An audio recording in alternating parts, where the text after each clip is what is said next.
Savais-tu qu'il existe 6 facteurs de sens dans le travail? 6 facteurs essentiels pour se sentir bien, être engagé, motivé et performant. Je t'invite à faire le diagnostic de chacun de ces indicateurs et découvrir en quelques minutes ton plan d'action pour retrouver du sens dans ton travail. Tu trouveras le lien sur la page d'accueil du site pourquoipasmoi.co. Là, il y avait Serge Rosenzweig, qui est toujours un super scénariste de dessins animés. Et c'était le rédacteur en chef de Pif et Mickey. Donc, autant dire que j'étais une fan absolue. Et Serge, il me reçoit à l'entretien et il me dit, il regarde mon CV. Alors, t'imagines ce qu'il y avait sur mon CV? Voilà, j'ai vendu des billets de train pour le Transsibérien, j'ai travaillé au Jazz Club à Hong Kong, passage au Cambodge, Saint-Martin. Enfin, le mec, il me dit, mais vous avez quel âge? Et je lui dis, j'ai 24 ans. Et il me dit, mais c'est dingue, quoi. Il me dit, toute cette richesse, tout ce que vous avez vécu, toutes les histoires que vous avez à raconter. Et par contre, il regarde mon texte. Et là, il me dit, par contre, là, c'est n'importe quoi. Si tu veux, Serge a fait un pari sur moi, quoi. Bienvenue sur Pourquoi pas moi. Je suis Charlotte Desrosiers, la fondatrice de Pourquoi pas moi. Pourquoi pas moi, c'est un podcast avec des témoignages sans coupe, des véritables coulisses de ceux qui ont osé écouter leur petite voix et qui ne le regrettent pas. C'est un bilan de compétences, nouvelle génération, trouver ma mission de vie et écouter ma petite voix, finançable à 100% avec votre CPF. C'est un livre. Et si je changeais de métier, redonner du sens à son travail? C'est le TEDx, je n'ai plus peur du dimanche soir. Et c'est une newsletter hebdomadaire. Pourquoi pas moi? L'invitation à écouter ta petite voix. Il m'est difficile de présenter le parcours de Christelle en quelques mots. Parce que Christelle est dyspraxique. Elle est déscolarisée alors qu'elle a 13 ans. Elle va alors vagabonder, enchaîner les petits boulots pendant plusieurs années. Elle a parcouru le monde et eu 1000 vies professionnelles avant de trouver sa place. Elle a un diplôme d'esthétique, travaillé dans une crèche, soigné des animaux, travaillé dans des bars et même été mannequin. La petite voix de Christelle lui soufflait à l'oreille depuis toujours qu'il fallait qu'elle écrive. Elle a su saisir les opportunités que la vie lui a envoyées et a repris ses études pour devenir scénariste. Aujourd'hui, Christelle est auteure. Je ne vous en dis pas plus. Je vous souhaite la bienvenue dans l'univers de Christelle Béchouche. Bonjour Christelle. Okay. Bonjour Charlotte. Est-ce que tu pourrais nous parler de l'objet que tu as choisi pour te présenter, s'il te plaît? Alors, j'ai choisi une machine à écrire parce que en fait, c'est l'objet qui m'aide à passer. En fait, si tu veux, comme je suis dysgraphique, c'est pour moi le plus facile, l'objet le plus facile, et c'est ce qui m'a délivré de l'écriture. Qu'est-ce que c'est manuelle. La dysgraphie exactement? Alors, la dysgraphie, c'est quand tu as une lenteur à l'écrit ou un trouble de l'écriture, un trouble des apprentissages. En fait, ton écriture est soit illisible, soit trop lente pour suivre le rythme de production qu'il y a dans une classe. Donc, en fait, tu es trop lent, en fait. Voilà, tu peux pas suivre le rythme. Aujourd'hui, bon, les 10, on en parle beaucoup, mais ouais. J'imagine du coup que tu es dysgraphique depuis toute petite, enfin depuis que tu es née. Ouais. Comment ça a eu un impact dans ton enfance? En fait, si tu veux, non, je l'ai découvert assez temps. Enfin, à l'époque, on n'en parlait pas. Non. Donc, tu étais, voilà, à partir du moment où t'écris, tu perds, ou t'écris mal, tu perds le rythme de toute la classe. Donc, en fait, t'es rapidement en échec scolaire, puisque les autres vont très très vite. Et en général, c'est vers le CE2. Et là, j'ai décroché et je ne pouvais plus suivre et j'étais en échec scolaire. Et tu vois, je l'ai vu au travers de mes enfants, puisque c'est là où je l'ai vraiment découvert, que j'étais dysgraphique, et c'est là où j'ai vraiment compris. Et pourtant, j'étais une petite fille qui avait du potentiel. J'étais plutôt douée puisque j'avais sauté une classe, en fait. Et du coup, comment enfant, comment t'as fait? Du coup, tu disais que tu avais décroché, mais t'as été déscolarisé. Comment ça s'est passé?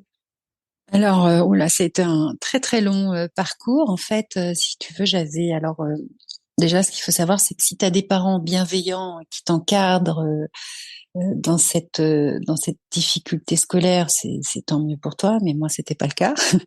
J'avais une maman qui était très business, qui bossait, et en plus c'était dans les années 80, tu vois, on parlait pas du tout de ça.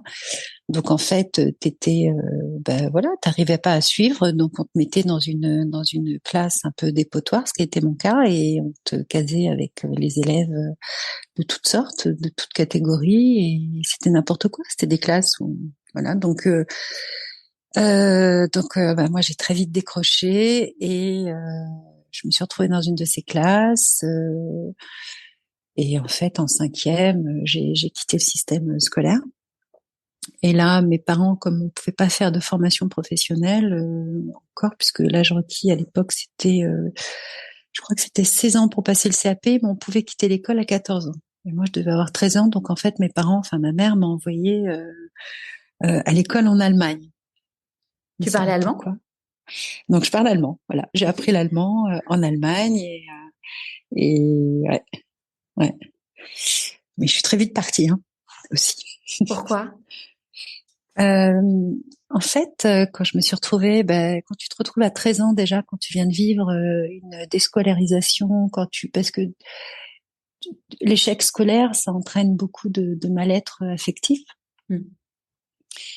T'es rejeté et quand tu es un enfant intelligent, tu développes une certaine souffrance d'incompréhension parce que t'as envie de dire des choses, t'as envie de partager, t'as envie d'apprendre, t'as envie de comprendre et j'étais très très avide d'apprentissage.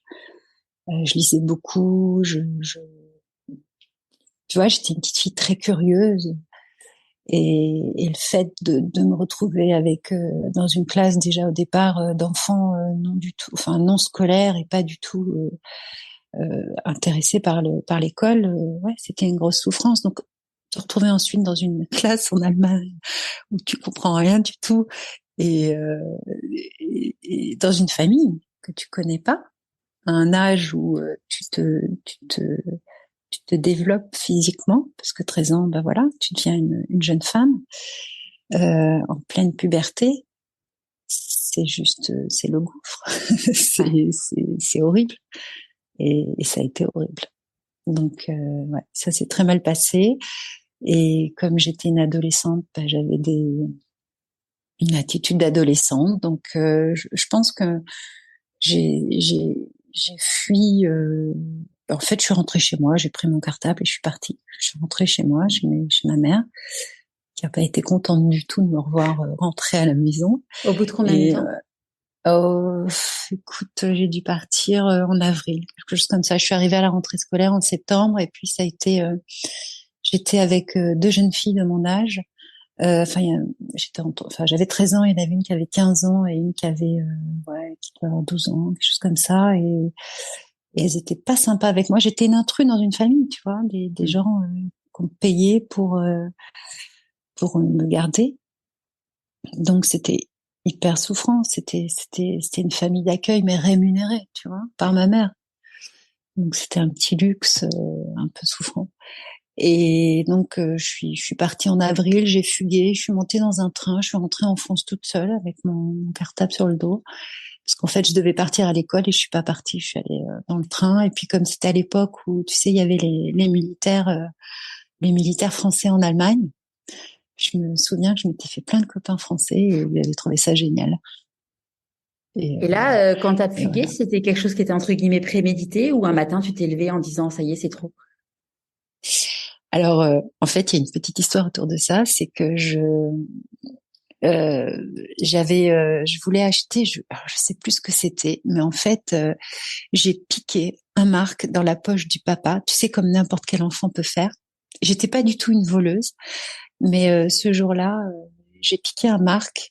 J'ai fait, j'étais voilà, j'avais besoin de quelque chose et j'ai cherché un marque et j'ai trouvé un marque et donc c'était la monnaie allemande, tu sais, de l'époque. Et il m'a vu et j'ai eu très honte. Et, et donc il m'a dit d'aller à l'école, mais je me suis dit que plus jamais je retournerai dans cette maison. Donc au lieu d'aller à l'école, en fait, j'ai pris le train. Et je suis montée dans un train et les militaires m'ont planqué dans le train et il y a eu toute une histoire. Et en fait, j'ai adoré cette aventure. J'ai détesté la souffrance qui était liée à l'aventure, mais j'ai adoré l'aventure dans le train, de partir avec mon petit sac sur le dos, de rencontrer des militaires, de sentir le vent dans le train, tu sais, les rouages, le bruit, le rythme, en fait. J'ai adoré. Et là, du coup, quand t'es arrivée chez toi, ta maman, elle a réagi comment? Catastrophique.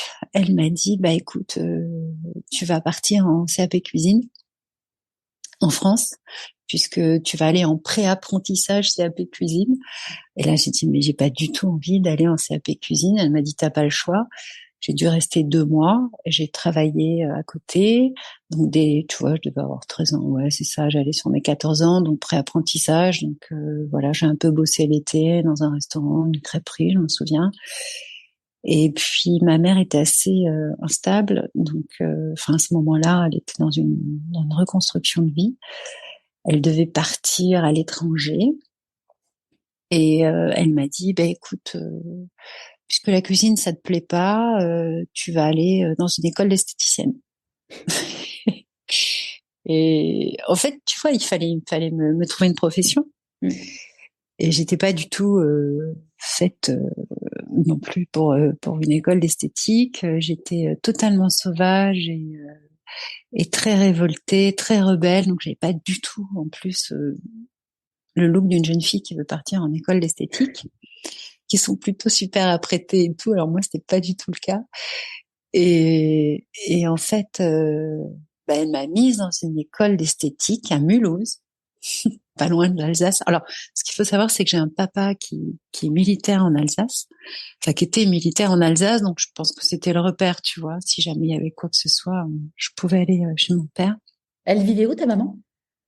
Alors, alors c'est un peu compliqué. Elle avait un restaurant à La Benne et elle venait de rencontrer un Américain, donc son futur mari, et elle était sur le point de partir vivre avec lui aux Aux États-Unis. États-Unis, d'accord. Donc c'était un peu en stand-by. Et elle quittait un autre ami, enfin son copain de l'époque, pour cet Américain et lui devait partir en Afrique. Enfin, c'était une vie assez mouvementée, très dysfonctionnelle et donc ouais, c'était un peu compliqué. Et là, je me suis retrouvée à Mulhouse chez une logeuse et à rentrer en école d'esthétique et je n'avais même pas l'âge requis pour passer mon CAP. Donc j'ai dû faire une double formation de 2 fois 6 mois. Puis ça a été une année assez mouvementée parce que je suis pas du tout allée en cours en fait. Non. Et du coup, t'as fait quoi pendant ce temps-là? Euh, j'ai découvert la vie toute seule à 15 ans d'abord j'ai commencé à traîner dans les bars. Après, comme la plupart des filles de l'école étaient des femmes un petit peu plus âgées que moi, alors il y en a une qui a commencé à me demander de faire du babysitting. Elle avait 21 ans et elle s'appelait Sylvie. En fait, c'était un peu des mamans, si tu veux, pour moi. Et et en fait, elles se sont occupées de moi et à chaque fois, j'allais avec. Alors, pour le coup, pour rester sur Sylvie m'a demandé de faire du babysitting et au bout d'un moment, en fait, on a embauché notre babysitter parce qu'en fait, je sortais avec elle et on traînait, je traînais, voilà. Mais j'ai commencé à traîner, à sortir, aller dans les boîtes, à, à découvrir le monde des grands. Et Et du coup, t'as eu ton CAP esthétique. non, parce que j'étais trop jeune.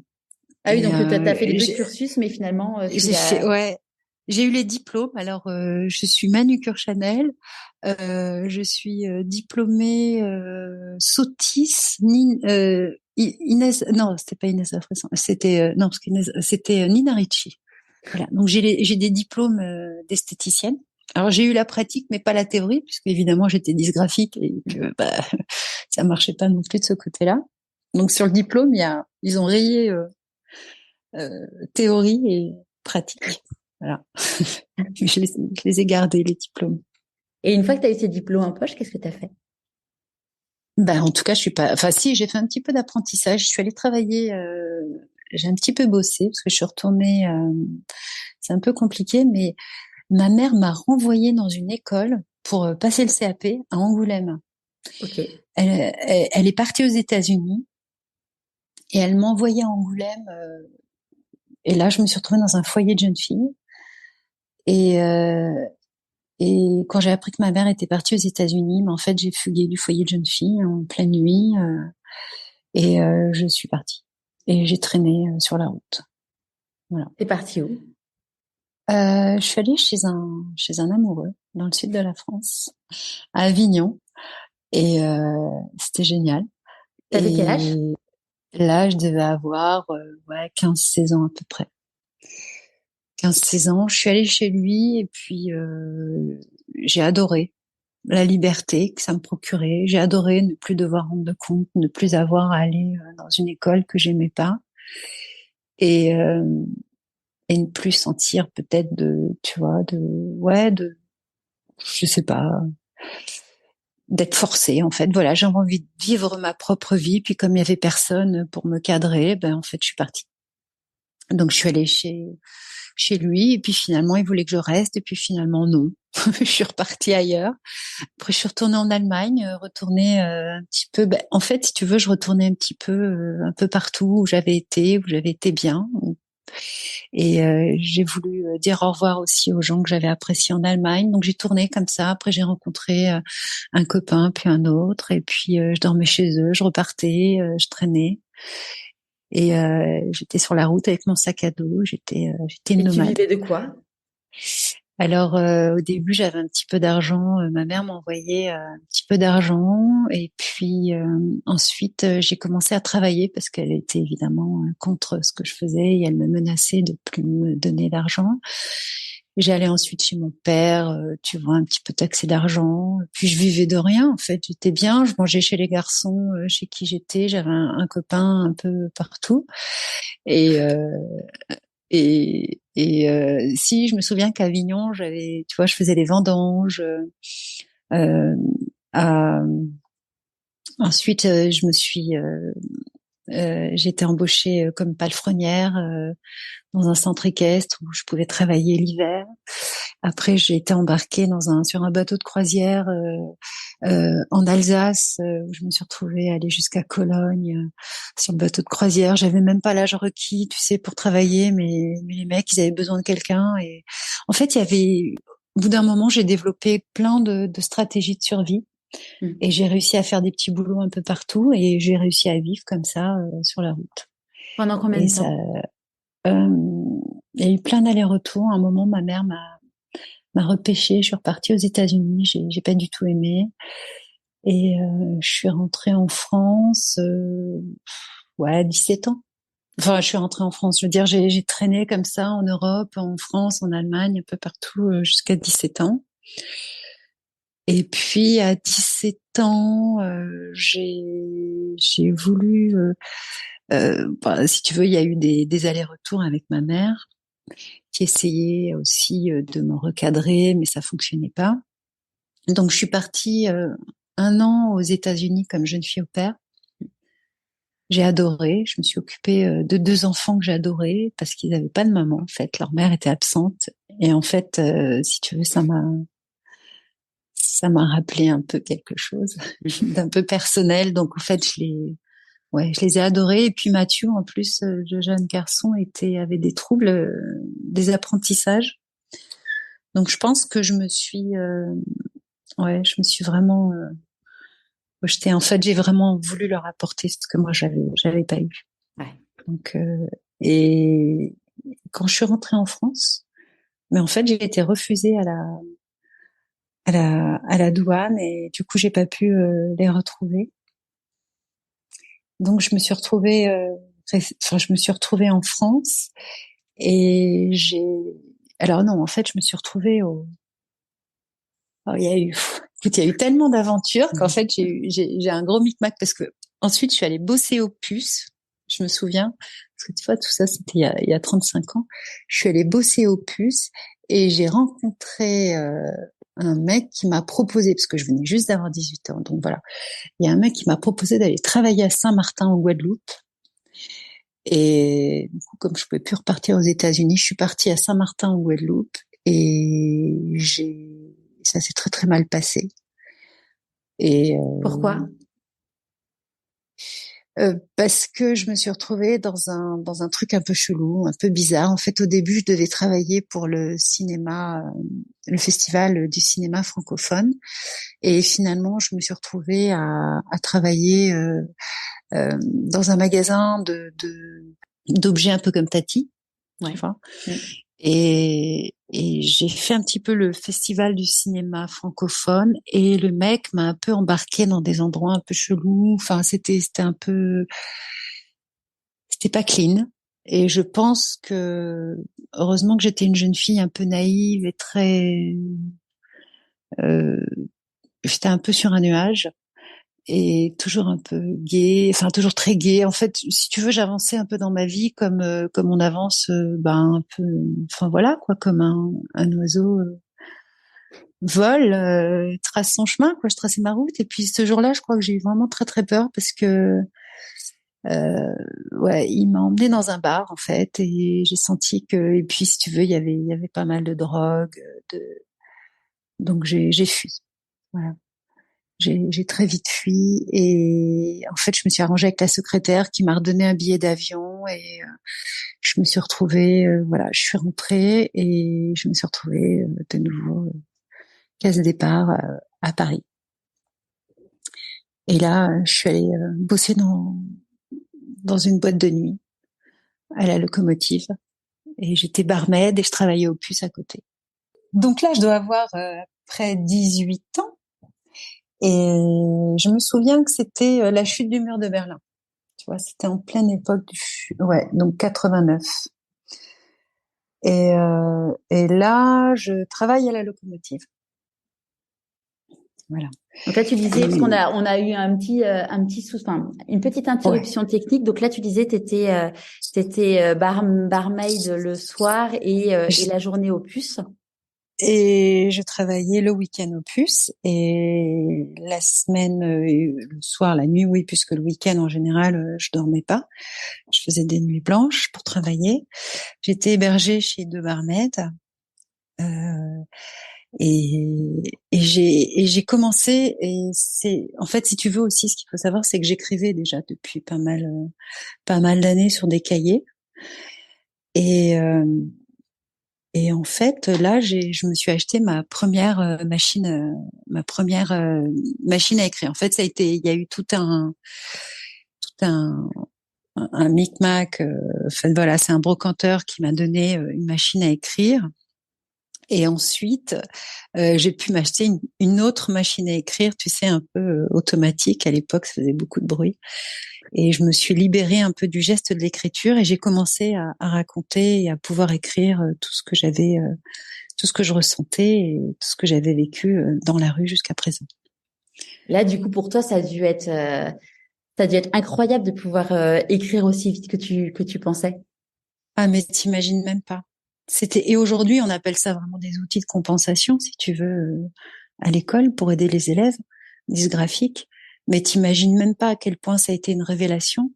Mais ce qui a été le plus dur pour moi, c'est de voir que j'étais illisible pour les autres. Parce qu'en fait, je faisais des fautes d'orthographe à tous les mots, puisque j'avais quasiment pas été à l'école. Et qu'en fait, ben moi, j'avais envie de m'exprimer par l'écriture, mais j'y arrivais pas.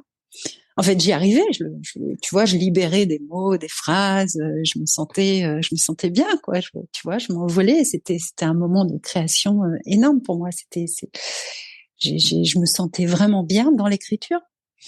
Et quand je me faisais relire, ben, tout le monde me disait, mais Christelle, il n'y a pas de phrase, il n'y a pas de sujet, il n'y a pas de verbe, il n'y a pas de complément. Et j'ai pris conscience qu'en fait, mais j'avais raté beaucoup de temps. Enfin, j'avais pas été à l'école. Et donc, en fait, je suis allée m'inscrire à la mairie de Paris pour prendre des cours de français, parce que j'avais vraiment envie qu'on puisse me lire et me comprendre. Et j'avais vraiment, ouais, j'avais un besoin d'être lue. Et j'avais besoin de raconter des histoires, et j'avais envie de les raconter. J'avais envie de raconter, en fait, toutes ces histoires. Et, et puis, tu sais, quand t'as pas été à l'école, tu sais pas, en fait. Euh, tu sais pas, t'as envie d'apprendre, mais tu ne sais pas ce que tu dois apprendre. Tu vois ce que je veux dire? Je sais pas Ouais, si t'as pas j'arrive. la, oui. Tu sais que T'as t'as pas la besoin, mais tu sais notion. pas, ouais, tu sais pas de quoi Ouais, t'as besoin parce que en même temps, c'est pas ton, c'est normal de pas tu sais savoir. pas. Mm. Voilà, t'as pas eu accès à la culture, t'as pas eu accès aux apprentissages, donc tu sais pas, mais en fait, t'as envie, au fond de toi, t'as envie d'apprendre, t'as envie de connaître, donc, et puis, faut savoir que voilà, c'était, donc là, je prends des cours à la mairie de Paris, je me retrouve avec, des immigrés, et j'apprends le français, j'apprends les bases du français, et puis, je me, je me, je me démène pour gagner ma vie alors, j'avais 3 boulots. J'avais les puces, la locomotive et j'ai trouvé un boulot dans une crèche parce qu'en fait, il fallait que je sois, tu sais, salariée pour trouver un appartement.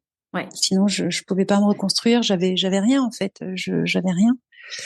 Donc en fait, j'ai trouvé un boulot dans une crèche. Je me souviens, c'était des boulots c'était des, pour les jeunes. Voilà, un peu en difficulté. Ça s'appelait des tucs à l'époque. Je sais pas si ça te dit Ah quelque ouais, chose. si, Donc, ça me parle. Ouais. Il y a quelqu'un de ma famille ouais, j'ai un oncle qui a épousé la tuque qui travaillait chez lui, enfin pour son entreprise. ouais, voilà, c'est ça, c'est des tucs. Mais en fait, comme quoi la vie est super, c'est qu'en fait, un des papas de la crèche m'a fait le cadeau donc de me laisser l'appartement qu'il venait d'acheter. Ah super. Donc ouais, ils m'ont proposé. Donc évidemment, j'avais un loyer, mais si tu veux, bah voilà, ils m'ont proposé Oui, t'avais pas mon besoin premier chez moi. d'avoir 3 mois de Non, loyer, ouais, 3 mois de fiche de paye et ouais. puis tout.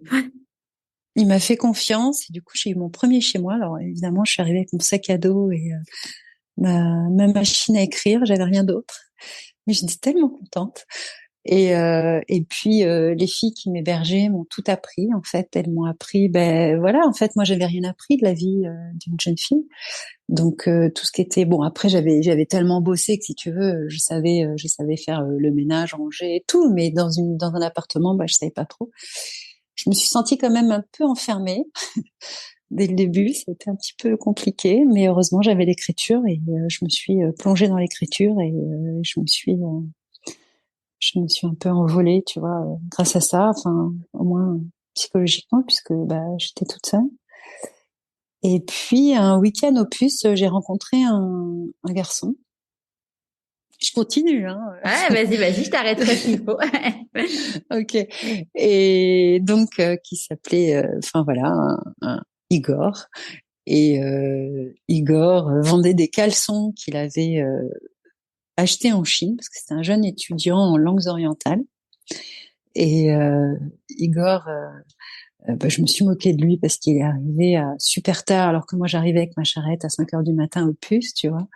Et je m'étais un peu moquée d'eux. Enfin, il était avec un de ses copains et en fait, il voulait vendre des caleçons pour s'acheter une barrette de shit à l'époque. Et, euh, et donc voilà, moi je me moquais d'eux parce que c'est des petits, pour moi c'est des petits bourgeois, tu vois, qui juste venaient bosser pour s'acheter une barrette de shit. Et parce que bon, ce qu'il faut savoir, c'est que quand tu erres comme ça dans la rue, les drogues et tout, c'est à exclure, quoi. Sinon, tu tombes rapidement. Donc tout ce qui m'a été proposé sur ce chemin, je l'ai évidemment, j'ai pas dit, je peux pas dire que j'ai pas fumé quelques joints et bu quelques bières, mais de toute façon, c'était pas trop mon truc.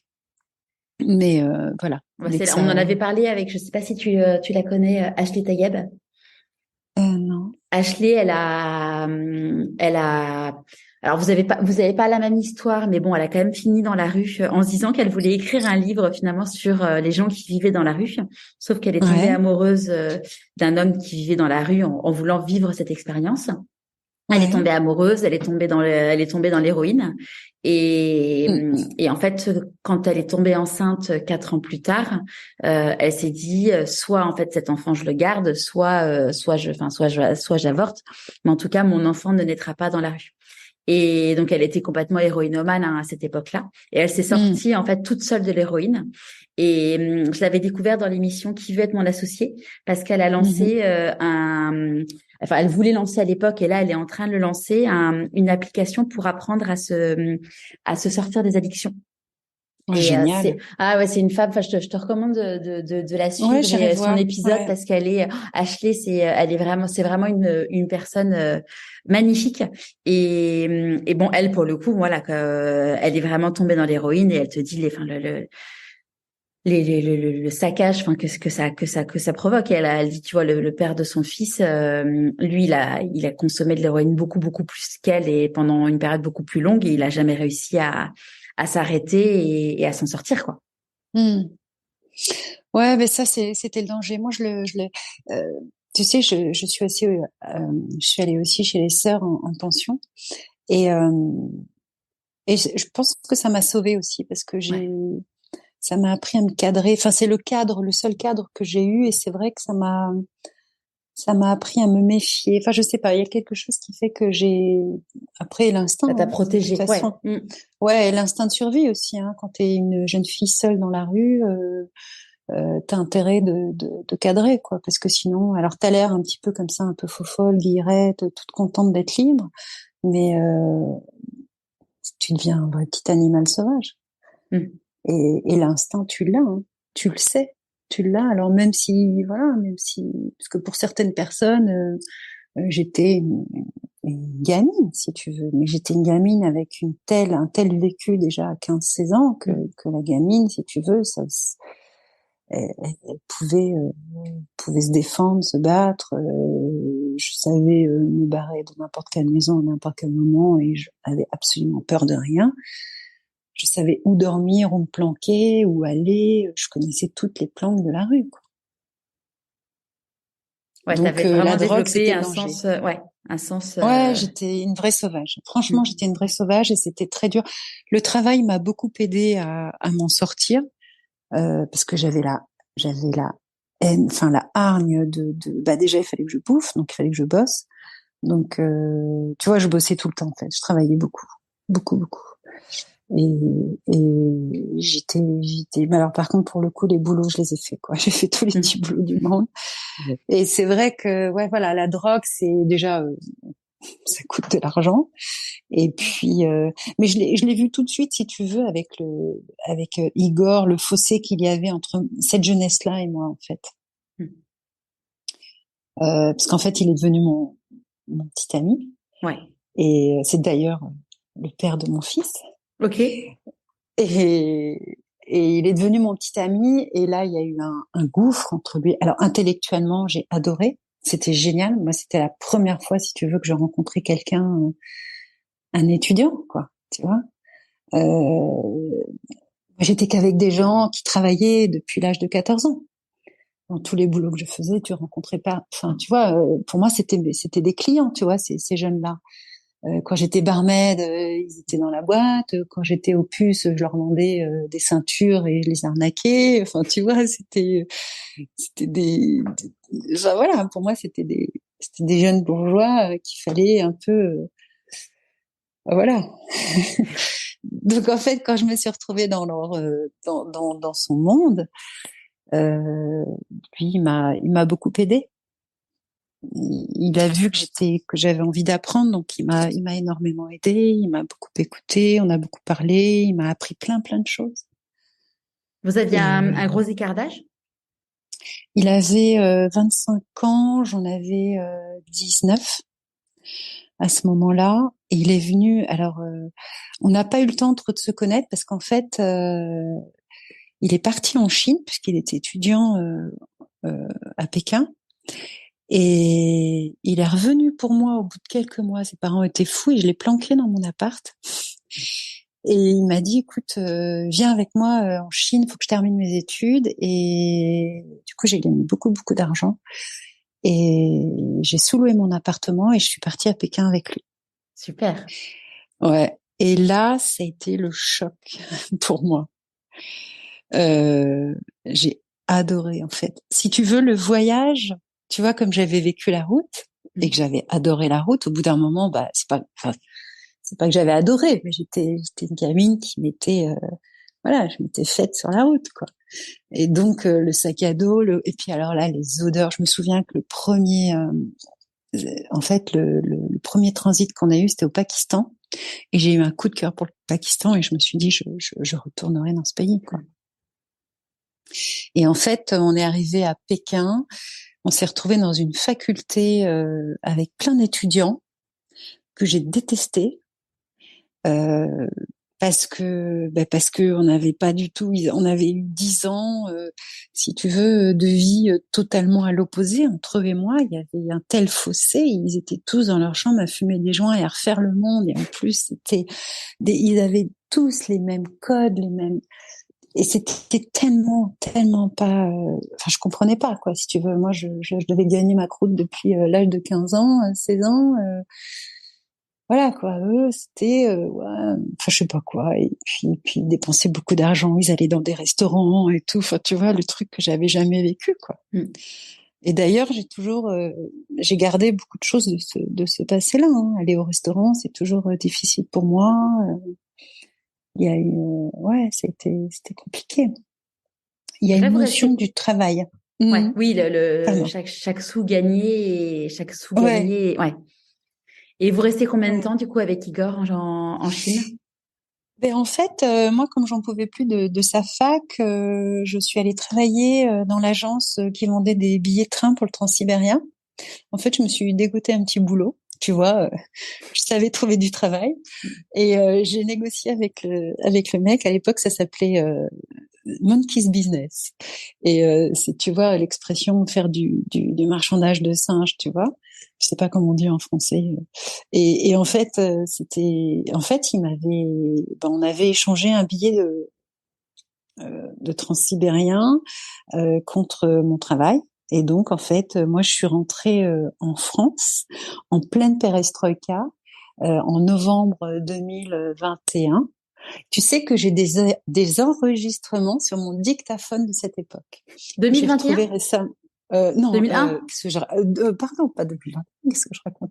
1900, pardon, 1991 D'accord.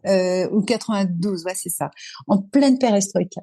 Et j'ai retrouvé, tu vois, en vendant ma maison récemment, dans le grenier, j'ai retrouvé des dictaphones avec des enregistrements. Si ça t'intéresse d'ailleurs, on a un petit échantillon. Je suis dans le Transsibérien et je parle dans mon dictaphone et j'explique, je raconte deux, trois trucs justement de ce que je suis en train de vivre. Génial. Et c'est super fort, ouais, c'est vraiment Ouais. chouette. Et donc je rentre en France, je laisse Igor à Pékin parce que je lui dis écoute, c'est pas pour moi cette vie, je suis désolée, on se retrouvera plus tard. Et donc je rentre en France, la fille à qui j'ai sous-loué mon appartement, c'est une catastrophe. Donc je me remets à bosser et là je regagne de l'argent et je me dis ah ben non, je peux pas rester en France, c'est pas possible. Ce que je viens de voir là, c'est et en plus, j'ai commencé à lire Alexandra David-Néel et j'étais fan absolue et je voulais vivre tout ce que vivait Alexandra David-Néel. Je voulais devenir écrivain voyageur. Parce qu'en fait, tu sais, je suis partie à Pékin avec ma petite machine à écrire à la main, quoi. Je me souviens, ma Canon portative, tu vois. Et en fait, c'était hyper lourd. Et Tu m'étonnes, ouais. ouais, c'était une fierté pour moi. Et j'avais tellement envie d'écrire sur la route. Tellement. Mais bon, il fallait se mettre se brancher, donc c'était un peu compliqué. Mais et donc voilà, et en fait, je suis restée à Paris et j'ai travaillé, je suis allée travailler au Jardin des Plantes comme soigneuse d'animaux sauvages. Et je me souviens très bien de la vétérinaire du Jardin des Plantes, Madame de Montois, qui était géniale, qui m'a dit, Christelle, vous êtes une super bosseuse, je vous donne le poste si vous voulez. Et je me souviens lui avoir dit, et c'est con parce que c'était un boulot que j'adorais. Et là, elle m'a dit, enfin, elle m'a proposé un poste que des mecs attendaient depuis des années. En fait, j'ai pas pu l'avoir, voilà, parce que j'avais pas mon brevet. Et il fallait avoir son brevet. Et le truc con. Et du coup, j'ai dit, bah, tant pis, c'est pas grave, je me casse. Et je suis partie au Pakistan. En Allez fait, faire j'avais quoi au dit, Pakistan? eh bien, en fait, j'avais papoté avec mon épicier pakistanais, tu vois, j'étais à Paris à l'époque, et toute la soirée, on avait discuté du Pakistan, et je lui ai dit, mais attends, j'ai trop envie d'y aller, et je suis allée m'acheter un billet quand, en fait, j'aurais pu avoir le poste, je suis allée m'acheter un billet pour Karachi, et je me suis cassée à Karachi. Et là, j'ai commencé 3 années de voyage intensif sur la route en Asie, d'aller-retour, de va-et-vient entre la France et l'Asie. Ouais, c'était génial, Et vraiment t'étais toujours génial. avec Igor? Ouais, parce que on avait décidé de pas être esclave de l'amour et de vivre ce qu'on avait à vivre, et c'était génial. Franchement, on se voyait pas beaucoup, mais c'était génial, et j'ai adoré cette relation, cette vie respectueuse du couple, tu vois, c'est vie ta vie et on se retrouvera plus tard. Ouais. Et c'était génial. Et, et au Pakistan, c'était délicieux, sauf que bah, j'étais une femme et que c'était difficile de voyager. Donc j'ai dû me travestir en homme, et là c'était nickel, quoi. Et je suis montée dans les montagnes, et j'ai traversé. Après, je suis allée en Inde. Euh, il y a eu plein d'aventures géniales. Et puis ma route. Après, je suis allée. Puis tu sais, je faisais des petits boulots partout, mais c'était dingue parce que je me suis. Enfin, tu me coupes si je parle. Non, non, t'inquiète Si. pas, t'inquiète pas, je Ok. te couperai s'il faut. Parce que tu vois, par exemple, je me souviens qu'à Paris, j'achetais le journal du Mékong, et c'était le journal du Cambodge, en fait. C'était le journal français du Cambodge, enfin de Phnom Penh. Et je suis allée me présenter pour un poste à Phnom Penh parce que j'ai vu l'annonce à Paris. Et je suis arrivée à Phnom Penh avec mon journal en disant oui, j'ai vu une annonce dans le journal. Le mec, il m'a regardé, il m'a dit mais vous arrivez de Paris pour le poste? Je fais bah ouais. Et malheureusement, il y a eu un coup d'État, j'ai dû partir par la voie terrestre au Vietnam. Et voilà, et ça a été des va-et-vient comme ça, à travailler. Je vais travailler chez Mère Teresa aussi, et là, Ah, ça a été tu l'as un. rencontré? En fait, elle ne parlait pas trop, Ok. mais elle priait avec nous à la chapelle, et elle était tellement petite qu'en fait, je croyais qu'elle était à genoux en prière. Et de la voir, ça a été magique. En fait, elle n'était pas canonisée à l'époque, mais en face de toi, tu savais que tu avais une sainte. En fait, moi, je l'ai ressentie comme ça.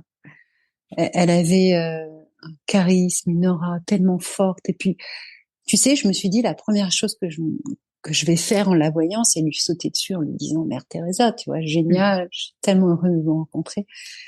Mais en fait, elle inspirait tellement le respect que quand je me suis retrouvée à prier dans cette chapelle, parce qu'ensuite on était au petit déjeuner, on faisait partie de l'armée du salut, enfin, on dormait dans un hôtel du Salvation Army, et on allait tous ensuite, les bénévoles, à la mission pour travailler. Donc le rendez-vous était chez Mère Teresa, enfin à la chapelle, on prenait le petit déjeuner et ensuite on partait.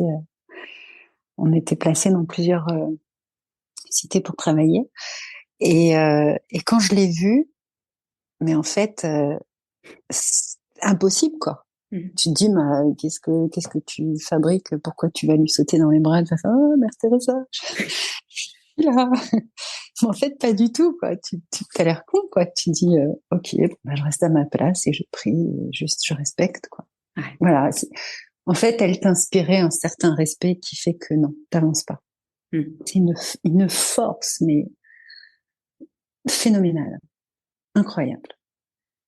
Et là, c'était, ouais, ça a été intense. Tu es resté combien de temps? Alors, je vais être très honnête avec toi, j'étais partie pour rester à la mission 1 année. Je sais pas, j'ai dû rester même pas un mois, même pas, peut-être 3 semaines.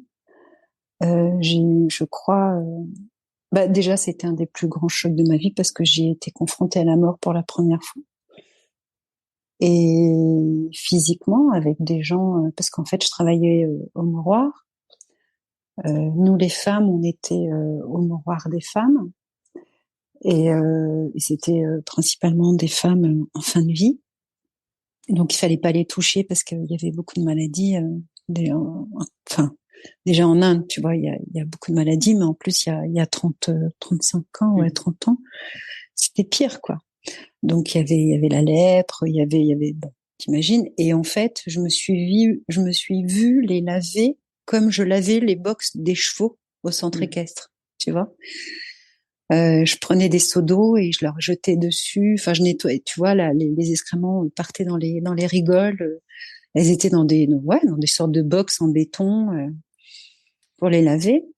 Et il y avait que pendant l'heure du repas où c'était un peu plus digne quand même, où on leur donnait à manger de main à la main, c'est-à-dire qu'on mettait le riz collant, tu sais, dans nos mains et on leur donnait par petites bouchées dans la bouche. Et puis évidemment, t'imagines des corps squelettiques et atroces, quoi. Ouais. Et plus de féminité, enfin plus rien, quoi. Et puis en plus, elle nous surnommait Auntie, et Tata. Et en fait, j'ai eu honte de moi à ce moment-là. En fait, j'ai été gênée, j'ai pas été bien. Je me suis dit, écoute, c'est soit tu donnes ta vie, mais tu peux pas venir donner 15 jours là en bénévolat pendant un voyage, histoire de dire j'ai bossé chez Mère Teresa, quoi. Donc franchement, je pense que je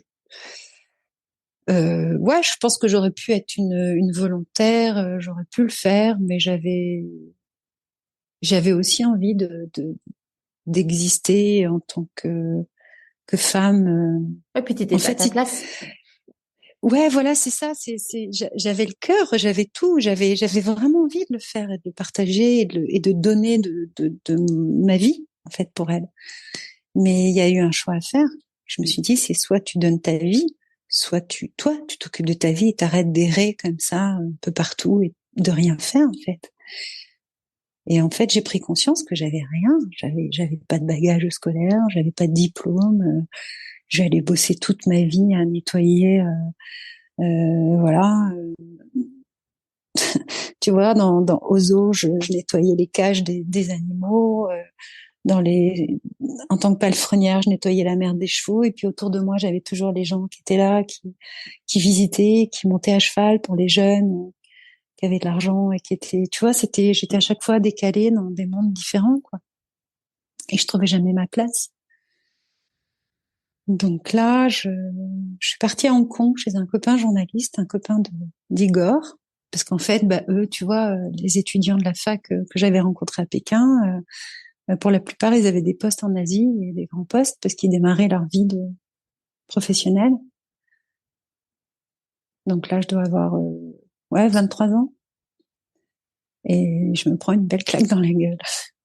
Pourquoi? Parce que tous les jeunes de mon âge ont des métiers et moi, j'en ai pas. Mais je reste une jeune fille intelligente et une jeune femme qui a envie de partager, qui a toujours envie d'écrire, qui fait toujours autant de fautes d'orthographe, qui a une rage intérieure d'exister, d'avancer, d'aimer le monde, de vivre, quoi. J'étais passionnée, je le suis toujours d'ailleurs. Et John donc m'accueille et il me dit, mais il s'appelait donc John, il travaillait pour AP, l'agence presse, tu sais, c'était enfin voilà, c'était une agence, je sais plus, AP.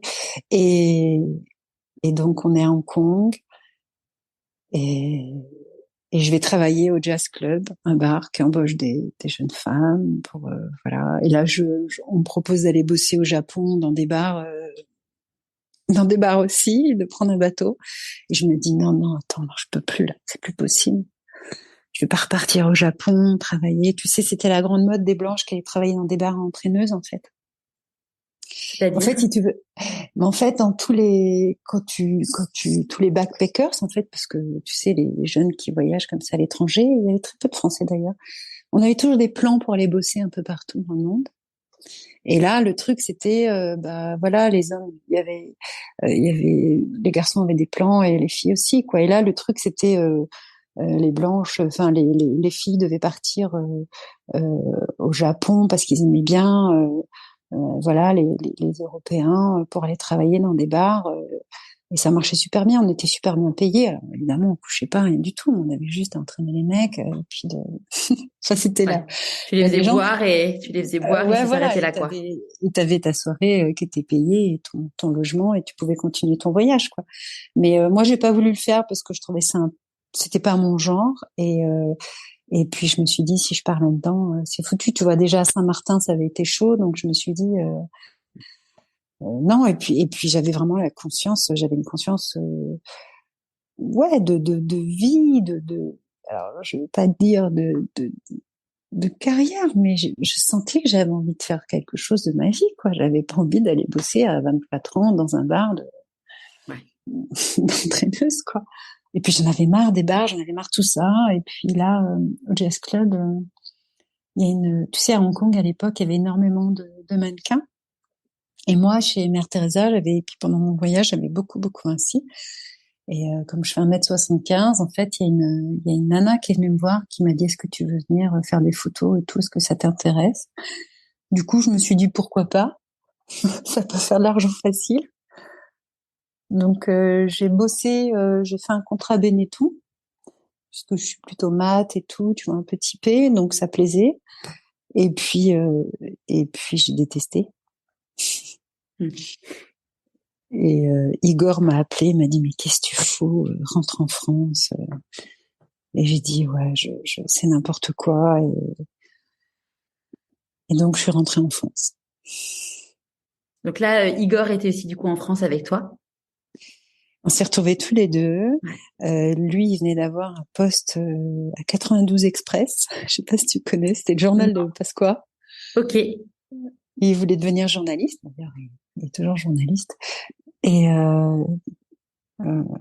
donc, il travaillait. Donc, il avait un salaire. Et puis, moi, j'avais rien. Et puis, j'ai commencé à écrire des CV partout. Là, je me suis dit, non, quoi, je veux pas retourner au jardin des plantes, je veux pas retourner à la loco, je veux pas retourner aux puces, j'en ai marre, quoi. Et puis, tu sais, j'avais déjà des mains bien rugueuses, quoi. Mm. Et, et donc, en fait, qu'est-ce que j'ai fait à ce moment-là? J'ai écrit des CV partout. Et j'ai écrit à Nicolas Hulot. T'imagines, j'étais une fan. Je voulais travailler dans l'aventure, quoi. Et je me souviens, j'étais inscrite à la guilde des aventuriers, enfin des trucs comme ça. J'étais fan absolue. Et j'ai voulu, et donc j'étais reçue par Nicolas Hulot qui voulait m'embaucher. Et il a été très sympa. Un peu, j'ai senti un peu le côté un peu coquin. je le lâche un peu. Mm. Et en plus, d'autant plus qu'on, voilà. Enfin bref. Ouais. Mais, Maintenant, mais bon, l'encre a coulé très, sur le sujet. voilà, exactement. Mais effectivement, j'ai senti quelque chose, mais il s'est absolument rien passé, hein. Il a été très, très correct. Bon, après, peut-être un homme juste, voilà, qui essayait de, peut-être, voilà, un homme et une jeune femme, quoi. Mm. Mais très, très respectueux. Il m'a montré le bureau dans lequel j'allais peut-être travailler si j'étais prise, mais visiblement, c'était le dernier entretien, donc j'avais eu déjà les entretiens d'avant, et lui, c'était le dernier pour ponctuer tu vois, Le process, ouais.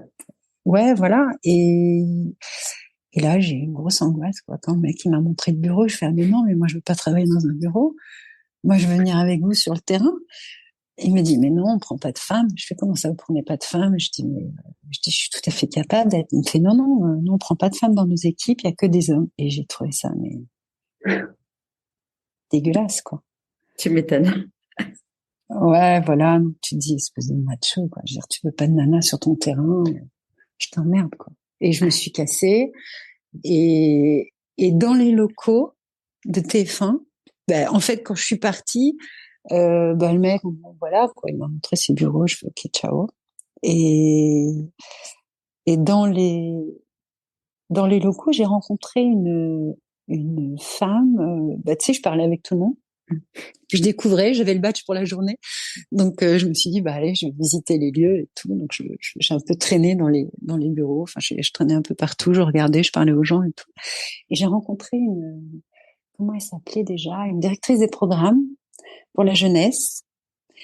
On papote et puis enfin, en parlant comme ça, tu vois, j'ai raconté que j'étais à l'entretien, mais que j'aimais pas. Et elle m'a demandé ce que j'aimais faire. Je lui ai dit, j'aime écrire, moi, j'ai pas vraiment les bagages.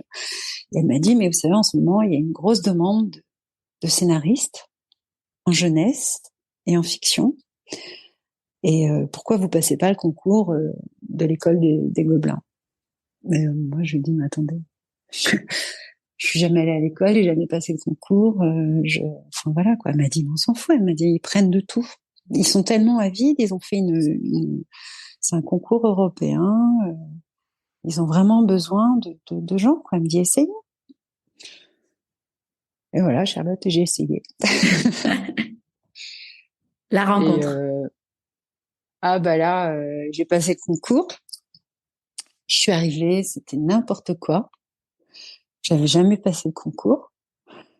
Je suis arrivée dans la classe. Ils étaient tous super bien organisés, petite trousse, petit machin et tout. Moi, j'avais absolument rien. Et et j'ai réussi. Bah voilà, j'ai passé le concours. Il fallait imaginer une histoire. Donc, t'imagines que j'étais à l'aise. Et puis, ben, en fait, j'ai été prise à la première sélection, deuxième sélection, et puis, bah, pareil, à l'entretien de la troisième sélection. Mais en fait, ça m'a fait super. Enfin, j'ai eu de plus en plus peur. J'y croyais à peine. Igor était hyper content et il me motivait, tout. Il disait, vas-y, tu vas y arriver. Je suis, mais attends, c'est quoi ce concours? C'est quoi d'abord? Qu'est-ce qu'on va faire après? Qu'est-ce qui se passe et tout? Et en fait, c'était une formation professionnelle, quoi, qui pouvait valider un diplôme de scénariste. Et là, il y avait Serge Rosenzweig, qui est toujours un super scénariste de dessin animé. Et c'était le rédacteur en chef de Pif et Mickey, donc autant dire que j'étais une fan absolue. Et Serge, il me reçoit à l'entretien et il me dit, il regarde mon CV. Alors, t'imagines ce qu'il y avait sur mon CV, quoi. Voilà, j'ai vendu des billets de train pour le Transsibérien, j'ai travaillé au Jazz Club à Hong Kong, passage au Cambodge, Saint-Martin. Enfin, le mec, il me dit, mais vous avez quel âge? Et j'ai dit, bah, j'ai 24 ans. Et il me dit, mais c'est dingue, quoi. Il me dit, toute cette richesse, tout ce que vous avez vécu, toutes les histoires que vous avez à raconter. C'est clair. Et par contre, il regarde mon texte. Et là, il me dit, par contre, là, c'est n'importe quoi. Et donc, je me suis dit, bah, c'est foutu, tu vois. Voilà, à l'écrit, je suis morte, quoi. Et en fait, pas du tout. Il m'a dit, OK, il y en a partout. Mais il m'a dit, mais j'adore. Il m'a dit, c'est atypique, vous avez tellement d'idées, tellement de choses, il va falloir tout apprendre à structurer, si tu veux, Serge a fait un pari sur moi, quoi. Ouais, en même temps, t'étais un diamant à l'état brut. Ouais. Mais je m'attendais pas aussi à ce qui allait arriver après, quoi. C'est-à-dire que Serge, OK, il m'a dit, OK, je te prends, mais derrière, il va falloir bosser, quoi. Et ça a été dur, quoi. Il a fallu que je rattrape tellement, tellement, et je me suis retrouvée avec, c'était une sélection, ils en prenaient que 8. Et donc, en plus européenne, il y avait un Italien et une Grecque qui parlaient un français, ils parlaient le français super bien. Et moi, je parlais bien le français, si tu veux, je m'exprimais même plutôt bien. Mais dès qu'il fallait passer à l'écrit, alors j'ai adoré. Mais enfin, j'ai tellement de choses à te dire là-dessus, je vais pas. Mais si tu veux, quand je suis arrivée dans la salle de cours, je m'étais pas assise dans une salle de cours, bah peut-être depuis, tu vois, la mairie de Paris, mais à la mairie de Paris, c'était le bordel, quoi. Tu vois, on était tous un peu pareils. Mais là, dans une salle de cours, j'étais qu'avec, tu vois, des mecs au CFT Gobelin, quoi, des mecs super professionnels, enfin super carrés, super étudiants. En fait, ils avaient passé toute leur vie sur les bancs de la fac. Donc, ils étaient propres, bien assis, ils bougeaient pas et tout. Et moi, j'étais une cocotte minute. Et d'ailleurs, Serge me l'avait dit. Il m'avait dit, Christelle, tu es une cocotte minute. Je ne tenais pas en place. Il y a un trouble pour ça, je sais plus comment ça s'appelle. TDAH. Ouais. Ouais, mais moi, c'est pas ça. C'est que je m'étais aventurée sur la route pendant plus de 10 ans. J'avais pas été à l'école depuis l'âge de 14 ans. Enfin, même pas, tu vois, 13 ans. En Allemagne.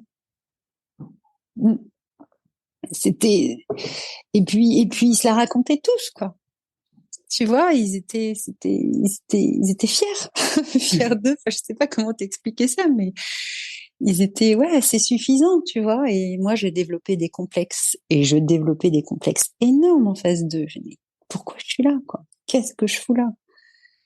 Et Serge m'appelait, on rentrait, on parlait beaucoup, on a eu une proximité, tu vois, on a été très proches et il m'a porté, il m'a encouragé, il m'a dit de pas lâcher, je chialais, il regardait mes textes, il me corrigeait en rouge dessus, j'avais du rouge partout, il m'a dit mais c'est n'importe quoi, tu recommences. J'avais mon autre prof de cinéma qui est devenue d'ailleurs une super amie que j'adore, qui s'appelle Sophie de Croisette, qui est productrice aujourd'hui. Qui a fait Code Lyoko, enfin qui a fait plein de super dessins animés, et enfin, que j'admire professionnellement. Et Sophie aussi me disait, mais Christelle, enfin si tu veux. Et même une autre prof que j'adorais aussi, qui me disait, mais Christelle.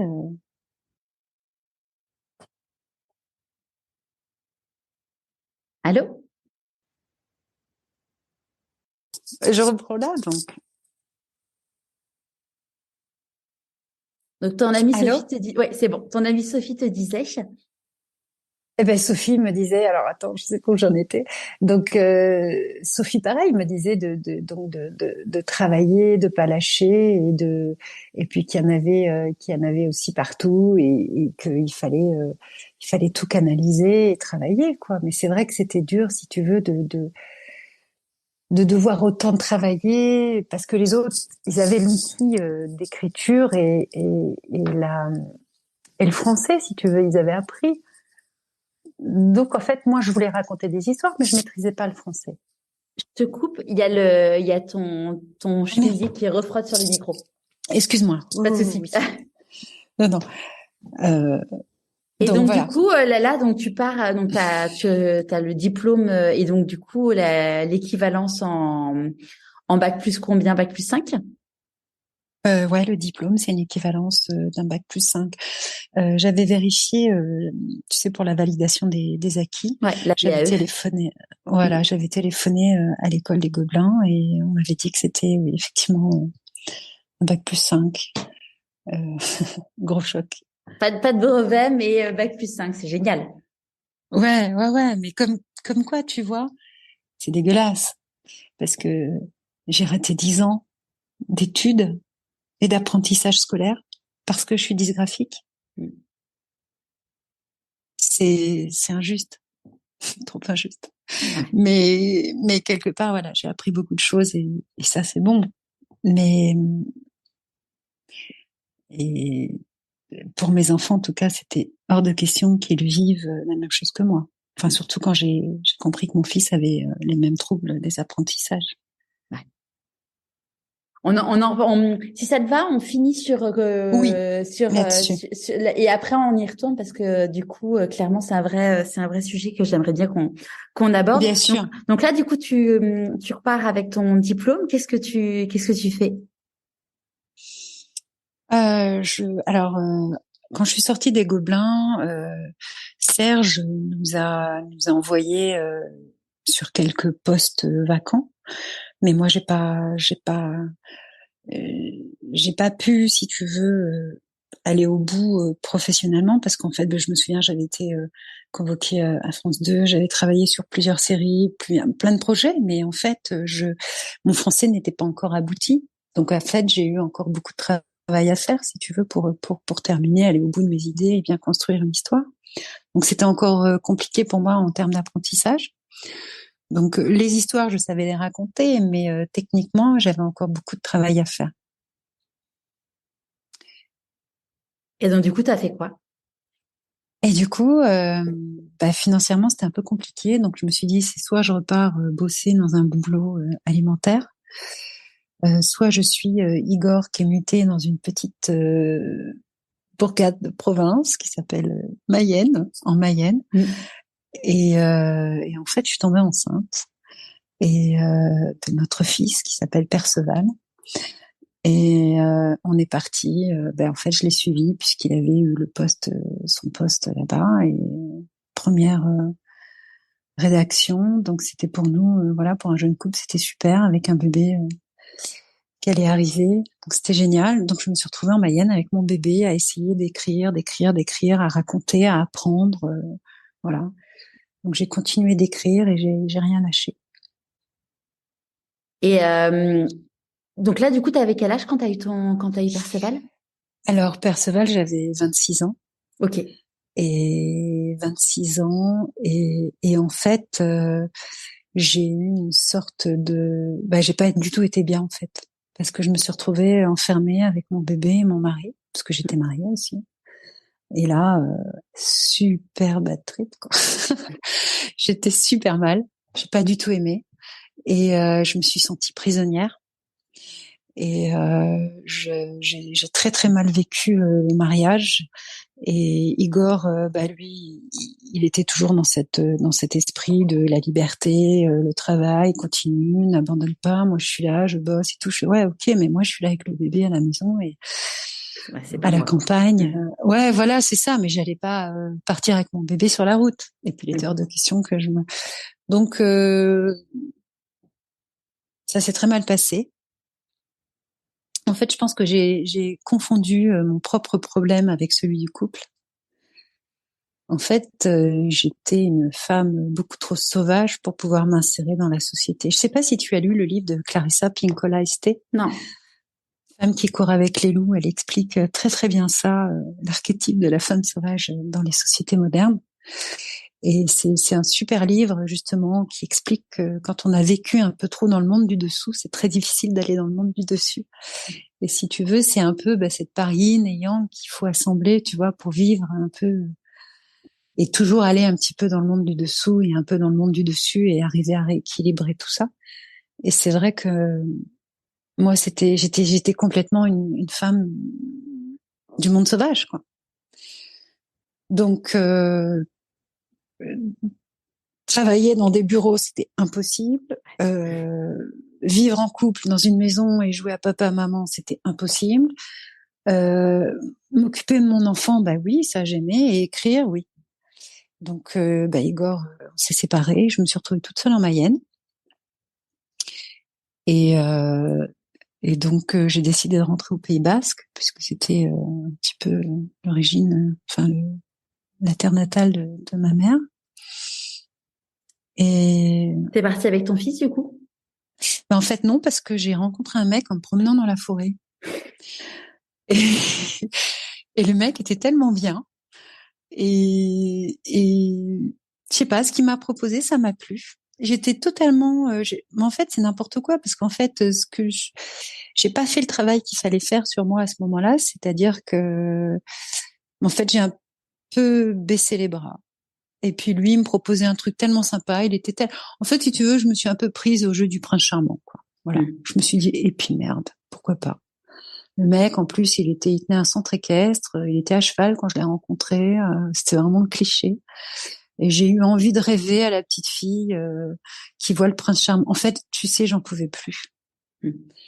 Voilà, j'en pouvais plus de tout ce que j'avais vécu et je crois que j'avais envie d'une pause en fait. Et lui, il était très doux et c'est ce qu'il m'a proposé.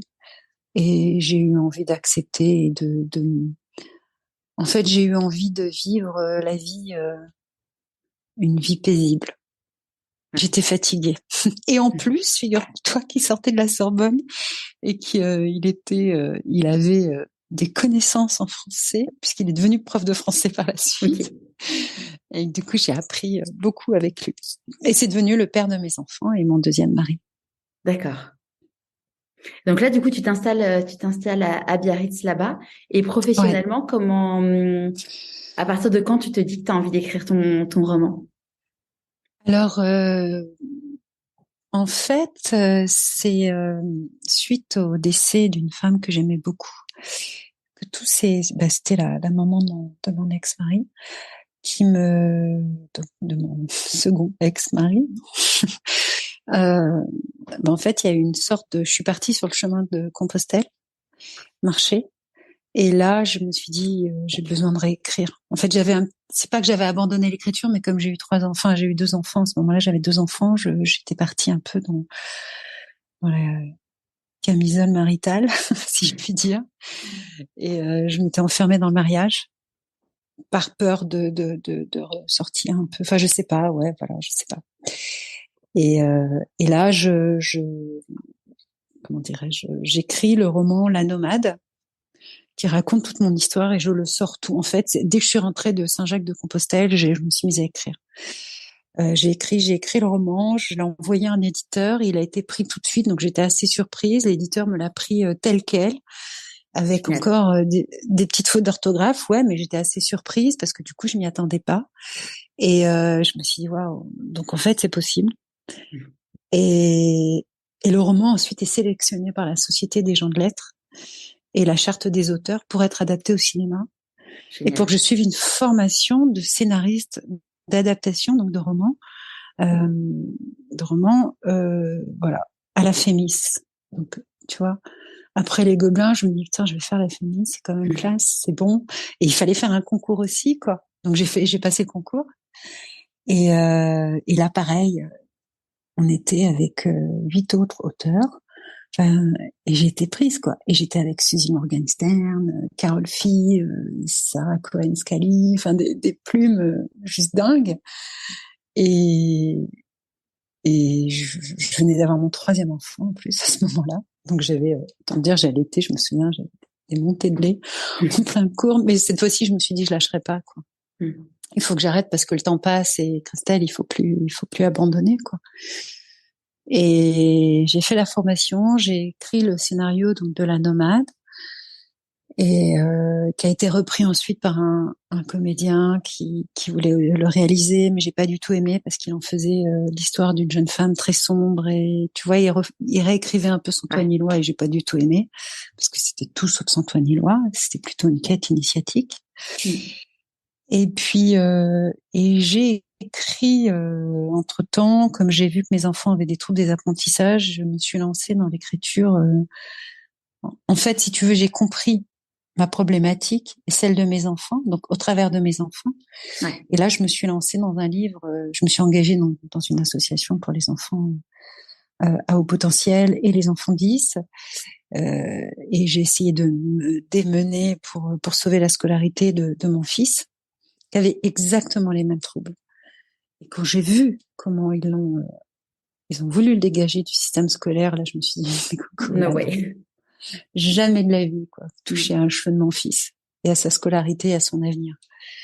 Donc, je me suis battue, j'ai écrit un livre qui s'appelle 10 TDAH EIP, parce que ça, c'est élève intellectuellement précoce, mais aujourd'hui, j'ai changé le titre. J'ai mis HPI, puisque le terme, c'est HPI maintenant. Donc, il y a un nouveau titre.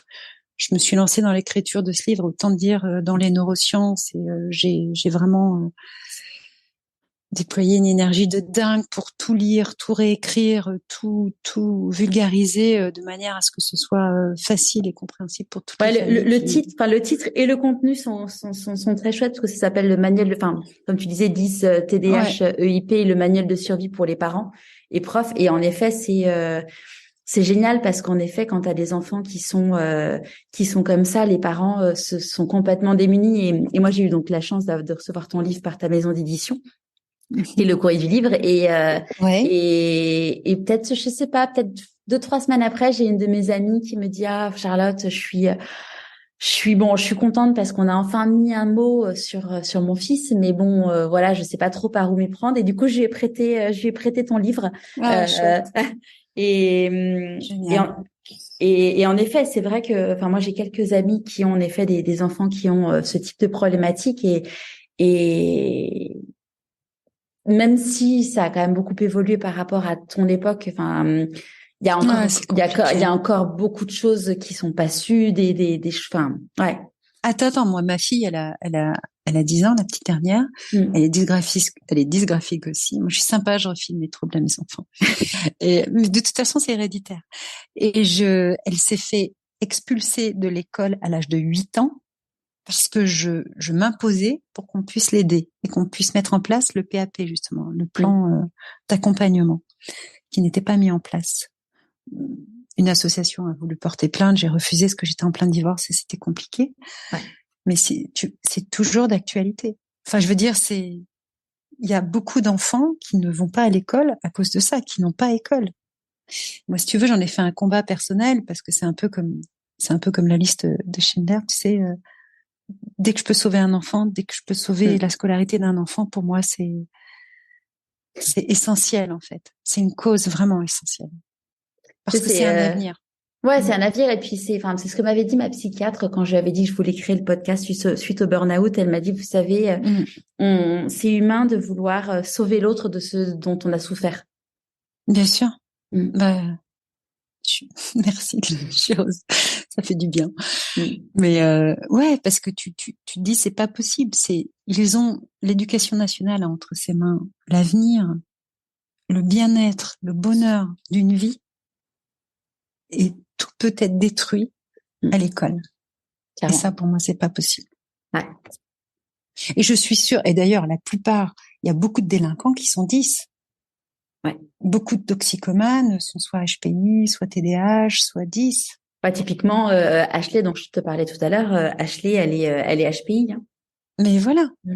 Parce qu'il y a une réelle souffrance de non-reconnaissance de ce trouble, de cette neurodiversité, parce que c'est une neurodiversité, c'est une façon de fonctionner différente, de ce qu'on nous, ça y est, je m'emballe parce que je suis tellement révoltée, mais si tu veux, à l'école, on nous donne des ouvrages qui ne sont pas adaptés à notre façon d'apprendre. De penser, oui, tout à fait. Et de penser, et d'imaginer, et de voir, et de comprendre.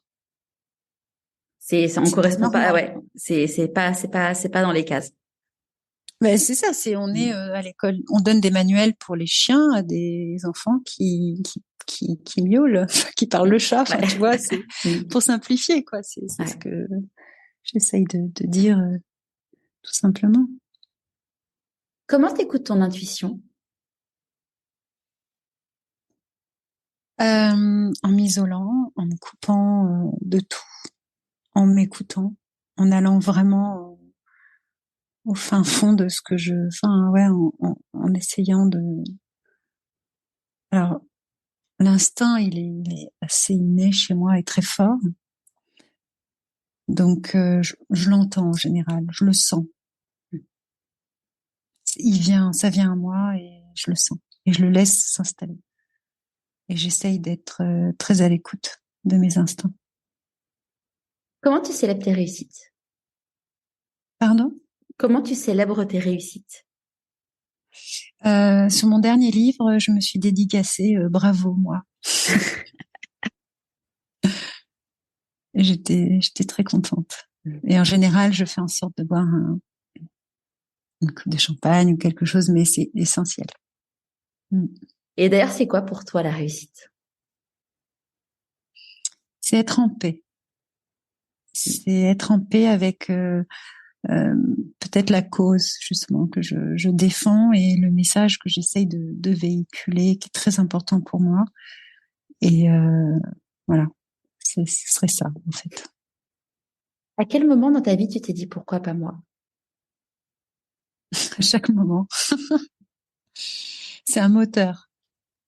C'est un moteur, Charlotte. C'est quand t'es dans la rue, que tu galères et que les autres ils sont là devant toi et qui réussissent, tu dis mais pourquoi pas moi? La petite Donc, fille, ouais. La petite Christelle de 6 ans, c'était quoi ses rêves?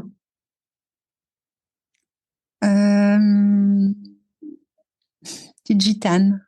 C'était une petite fille qui traînait dans les fêtes foraines et qui adorait regarder les spectacles de la vie, de la rue et qui vadrouillait dans les rues. Donc les rêves, c'était enfin, t'as pas. Ouais, c'était.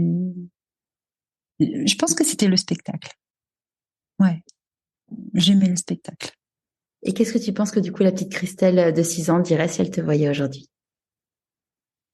Je pense qu'elles communiquent encore souvent toutes les deux et qu'elles se lâchent pas et qu'elles se disent, que en tout cas je me dis de pas lâcher tout ce que je mets en place et j'irai jusqu'au bout et je ferai toujours tout pour aller au bout de toutes mes passions et de mes rêves, si possible. On dit que dans la vie, quand on fait des choix, on fait des renoncements. Pour toi, c'est quoi tes renoncements? À chaque fois, c'est une renaissance. Renoncer, c'est revivre. C'est quand on termine quelque chose, il y a toujours une autre porte qui va s'ouvrir.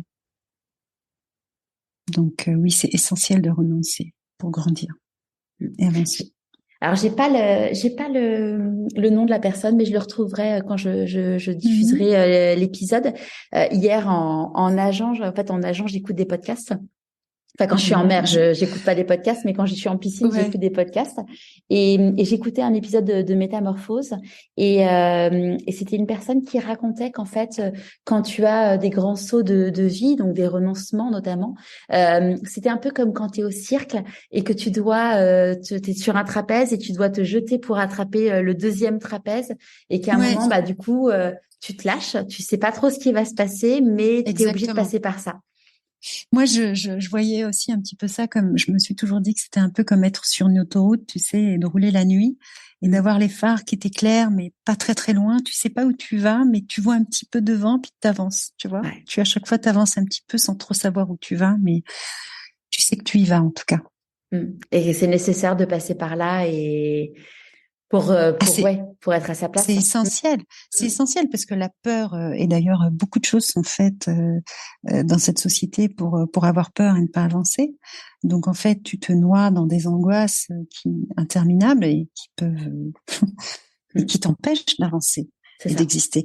Et d'ailleurs, le mariage est très fort pour ce genre de choses. Ça, c'est ma petite, c'est la femme qui vient de divorcer qui parle. Ouais, c'est quand oui quand on enfin parfois en fait pour se faire aimer parce qu'on ne s'aime pas assez, on met un masque Ouais. et du coup on oublie qui on est et c'est en effet un vrai enjeu dans la vie de couple de se dire je reste qui je suis et mais déjà faut-il savoir qui on est. Exactement. Et puis on évolue aussi avec le temps et on n'est plus la même personne, on n'est plus celle qu'on était, on va plutôt Clairement. celle que, voilà, celle qu'on veut devenir. Et c'est vrai que le masque social c'est terrible Ouais. parce que on joue un rôle et le masque social est un frein pour beaucoup de personnes et beaucoup de neuroatypiques, justement. Ouais. Parce que ils se forcent à être ce qu'ils ne sont pas. Et c'est une réelle souffrance. Mm. Et puis, on est souvent le masque de notre profession aussi, tu sais, de beaucoup de gens, enfin, c'est voilà, ou soit effectivement du mariage, enfin voilà, ce masque social qui fait que dans la société, tu passes, quoi. Voilà. Je Ouais. suis ceci, je suis cela, mais en fait, est-ce que t'es toi, quoi? C'est ça. Moi, je me rappelle, tu vois, avec mon ex-mari, un jour, il me dit, mais tu sais, j'en ai marre de tes hauts de tes hauts et de tes bas. Mm. Et un jour, je découvre que je suis hypersensible. Et je Ouais. découvre, c'est un ami qui me partage une vidéo sur YouTube d'une lettre à une hypersensible, écrite par une hypersensible. J'ai pleuré en Ah, écoutant c'est cette chouette. vidéo. Et d'ailleurs, tu vois, j'ai mis sur mon site des tests pour savoir si tu es hypersensible, parce qu'en fait, le savoir, ça te change littéralement ta vie. En fait, ça te permet Ouais. de te comprendre. Et dans cette vidéo, la personne disait notamment, euh, en fait, si tu me demandes de pas avoir mes hauts et mes bas, c'est comme si tu me demandais de mettre des lentilles de couleurs différentes. Enfin, j'ai les yeux marrons et de mettre des lentilles bleues. En fait, ça fait partie Ouais. de moi et je suis comme ça. Et en fait, si tu veux me changer, ben en fait, c'est que tu ne me prends pas telle que je suis. D'ailleurs, bon, à l'époque, on était encore ensemble et je lui avais montré. Je lui dis, bah écoute. Voilà pourquoi je suis comme ça et en fait bah voilà tu me prends comme je suis parce qu'en fait c'est comme ça que je suis et puis bon bah la vie a fait qu'à force d'être moi il n'était plus amoureux de moi mais euh, mais voilà. Ouais, c'est le Mm, risque justement, et c'est d'ailleurs pour ça que tu as aussi beaucoup de femmes qui restent dans un mariage malheureux alors qu'elles ne elles sont pas libres et elles sont pas elles-mêmes. c'est ça. Il faut Et assumer. Enfin, je pense qu'il y a beaucoup de gens qui ne sont pas capables de l'entendre et moi, j'étais pas ouais, capable de l'entendre avant. C'est de se dire, enfin, tu vois, quand il m'a quitté, il m'a dit, écoute, je pense que tu es la meilleure version pour toi-même, mais pas pour moi. Et Enfin, tu vois, pour moi, c'est encore difficile de se dire qu'au finalement, bah voilà, tu deviens qui tu es, tu deviens la meilleure version de toi-même. Mais le risque, c'est en effet que la personne qui partage ta vie, bah, tu sois plus aligné avec elle parce qu'en fait, cette personne a aimé une part de toi qui n'était pas vraiment toi, qui Moi, était un je trouve masque. que, ouais, et moi, je pense que justement, l'audace, les audacieux sont toujours récompensés. Oui, Quand après t'as moi, le, ouais, tu te voilà. dis que Quand finalement, t'as c'est que l'audace c'était d'être pas la bonne toi-même, personne. C'est ça. Après, au final, moi, j'ai un côté, je vis sur l'arc-en-ciel des bisounours et ouais, mais une pure et HPI, hein. ouais. Et tu vois, c'est marrant parce qu'en septembre, il y a Patrick Bruel qui a sorti une nouvelle chanson qui s'appelle Encore une Ouais, fois, que je t'invite ouais. à écouter. Parce que enfin, D'accord. quand je l'ai entendue, je crois que je me suis mis aussi encore à pleurer. Et je me suis dit, Ah, cette ah, chanson, elle a été écrite. Merci Patrick de l'avoir écrite parce que cette chanson, donc, enfin, j'étais séparée depuis même pas ouais, un mois et demi, même pas. Et cette chanson, c'est une chanson pleine d'espoir qui dit que même, tu vois, le début de la chanson, c'est lorsque l'amour est tombé par terre, tu crois que tu vas mourir. Enfin, je sais plus exactement les paroles, mais bon, l'idée c'est de dire que tu es complètement anéanti, mais sache que hmm. tu peux aimer encore une fois, encore plus fort, et que voilà, tout ce que tu as vécu, bah ça peut, enfin, tu peux le transformer en quelque chose de beaucoup plus beau. Donc clairement, quand tu viens de te séparer, tu t'es heureux de savoir que ça peut que ça peut exister après quoi. Ouais, ça, j'espère. Moi j'en suis Parce que enfin moi, tu vois je me mon- ferme beaucoup à l'amour en ce moment, mais c'est vrai que c'est, tu vois, 14 février, hein. oui, on est le 14 février aujourd'hui en effet. Ouais. Mais, ouais, ouais, tout moi, j'ai envie de me concentrer sur moi-même et sur mon travail et sur, voilà, tout ce que j'ai encore à faire et après, je verrai si ça suit. Oui, après Ça tu vois serait c'est bien. amusant parce que tu vois depuis que je suis séparée bon bah du coup forcément tu discutes avec beaucoup plus de femmes enfin divorcées, Ah oui, il y en séparées et a, tout. c'est énorme. C'est ouais, c'est énorme et c'est en fait C'est phénoménal. ça m'a fait j'ai été super surprise parce que il y a un grand nombre de femmes qui te disent non mais moi plus jamais ou enfin en tout cas plus jamais je revivrai avec un homme, plus jamais j'ai envie de vraiment d'avoir une vraie relation. Enfin et finalement, tu vois, je pense notamment à une maman que j'ai rencontrée qui me disait non mais moi ma priorité c'est ma fille, enfin c'est mes filles Ah et tout. ben, moi, c'est pareil, hein. C'est ma Et fille et moi, hein. Mm. et moi pour le coup, tu vois, j'avais ce truc de me dire non mais moi évidemment mes enfants, mais j'ai envie de reconstruire une vie à deux parce que pour moi ma vision du monde et ma vision du de c'est en effet c'est un truc à deux et c'est drôle de voir il y a enfin de voir comment chacun par rapport à son histoire, par rapport à l'évolution qu'il a vis-à-vis de lui, parce que finalement, tu vois, moi, tout ce travail sur apprendre à m'aimer, je l'avais fait après mon burn-out. Et du coup, tu vois, d'ailleurs, c'est de se dire, en effet, même si ton cœur, enfin, voilà, nos cœurs, ils ont bien souffert toutes les deux suite à notre séparation, suite à nos séparations. Bah, On bien n'a pas sûr. été épargnés. C'est de se dire, ouais, chacun a la façon, chacun doit vivre son deuil de façon différente. Et, et oui, c'est chacun a son momentum entre guillemets. C'est quoi les plus grandes difficultés que tu aies à traverser dans ta vie? Euh, Là, vraiment, tout de suite. Écoute, je dirais que c'est l'insertion sociale. Hmm. Je développe pas. Non, ok. De quoi tu es la plus fière aujourd'hui? De mon insertion sociale. Si tu croises quelqu'un dans la rue et qui te dit ah t'as écrit un roman qui est en train d'être Ouais. adapté pour le cinéma, t'en es là que grâce à de la chance. Qu'est-ce que tu auras envie de lui Ah. répondre? Je dis, bah, va voir le film alors. Voilà. Surtout si mon film, enfin, si cette histoire est adaptée au cinéma, oui. Non, c'est pas de la chance. Non, c'est de l'acharnement. Est-ce qu'il y a un conseil que tu aurais aimé qu'on te donne et du coup que tu aimerais donner aujourd'hui? Euh, on m'a donné un conseil quand c'était difficile. Bah, c'était une grande tante qui me disait toujours, faut avoir du cran, de l'audace. Et ça, je pense que l'audace, c'est essentiel. Parce que, Est-ce en plus derrière, voilà, dépasser l'audace, ouais, c'est important. Ça, c'est du coup, est-ce que c'est parce que ma question d'après, c'est le meilleur conseil qu'on t'ait donné? Je pense, ouais. Ouais. Et celui, du coup, Ça, qu'on ne t'a pas donné, que du coup, tu aurais aimé qu'on te donne? travaille, mais travaille dans ce que tu aimes. Fais ce que tu aimes. Toujours. Parce que je pense que le vrai chemin, il est là. Ça, on est bien d'accord. C'est quoi tes prochains défis? Travailler et justement d'écrire mon... Alors de continuer... alors j'ai un roman en ce moment que j'écris et qui me tient vraiment à cœur, de continuer ce roman, de travailler Il est sur... autobiographique encore Ah ou non, pas du pas tout? du tout, Non? pas du tout. Non, non, là par contre, ouais, c'est sur les Hopis. Sur les Indiens Hopi qui vivent en terre Navarro Ok. et ça a absolument rien à voir. Non, pas du tout.